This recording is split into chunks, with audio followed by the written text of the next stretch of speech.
Golden Kamuy's official website is releasing a series of interviews with cast and staff over the course of the spring season, which we're translating and brining directly to you.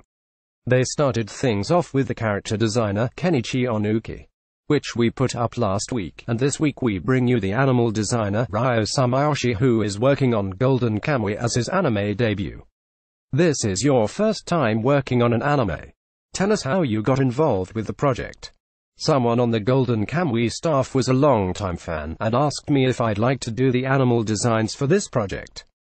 They came all the way out to an exhibition I held in Nara, and we had a meeting there that led to me working on the project. How did you feel when you got the job?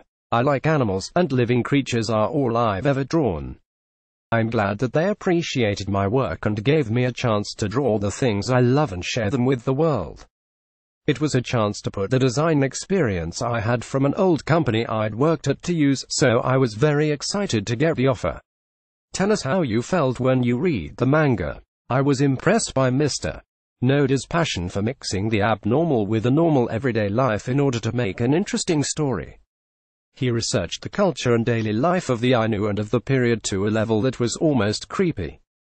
This is a compliment, and then managed to turn all of that into a work of entertaining fiction without having to leave things out. His passion for the project is scary, and while I've read every volume, the sheer weight of the work is so much that I can't simply enjoy it as I read. There are a lot of animals in this show.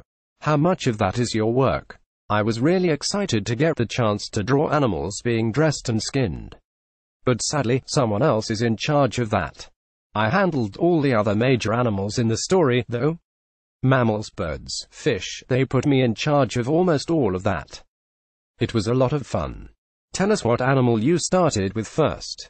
Ritara and the bear. It's necessary, unfortunately, to get the major characters down first early in the process, but between the fact that I needed some time at the start to figure out how to do the art and the expressions, and I was also doing research for my own personal animal art at the time, while I gave it my best effort, there are things that, looking back, I would have changed.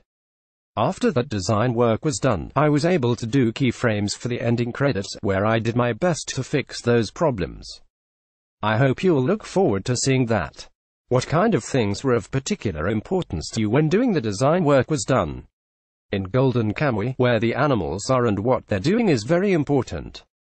I'm not very good at drawing real animals, so I went back and studied the muscular and skeletal systems again.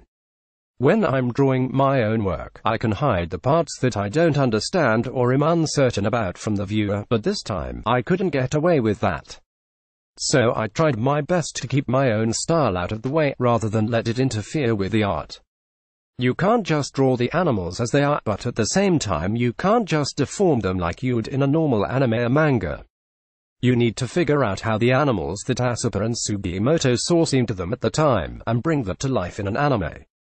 I was also really careful about trying to make it so that the charm of the original art wasn't lost when the animals had to move around on the screen.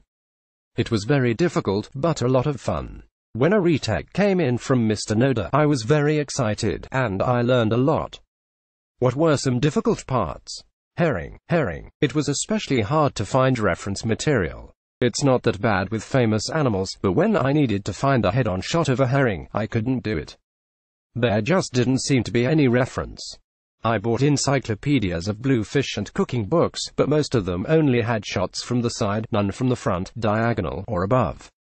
I thought about trying to use another bluefish from the design instead, but the thickness around the head and the location of the eyes are fairly unique, and if I used another fish you'd end up with something entirely different. I ended up doing all kinds of things, like having someone I knew introduce me to a person who made 3D models of herring, or buying herring for dinner, or looking for videos of people fishing for herring. The herring dinner taught me nothing, but it was tasty. It also felt like any animals that I drew regularly, like horses, I would need to be particularly careful on because I have my own ways of drawing them. So I went back and studied their structure again and tried to keep my own habits out of the art. Tell us anything in particular you remember about your interactions with director Hitoshi Namba and the rest of the staff. When I was turning in my designs, I attached little diagrams for each animal, showing how the animals moved to details about the lives, things that I thought would make it easier for viewers to understand the animals themselves. Later when the director saw this, he said, "Sumiyoshi is a pervert," which I consider high praise. Tell us how it felt to participate in making this anime, and what you hope to see in it. All I did was provide the basic designs for the animals that were to be used for the animation. The most I could do was give the animators designs that would make the animators say, "I want to make this come to life." That's why I did everything I could to make sure that there was nothing they wouldn't understand or couldn't do. As I did each drawing, I was reminded of the fact that these are all very different creatures, with complicated patterns on the fur and ways of moving.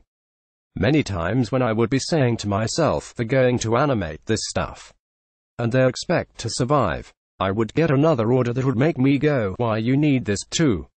The orders were for animal expressions, detailed close-ups, information about how they moved, all kinds of really little things.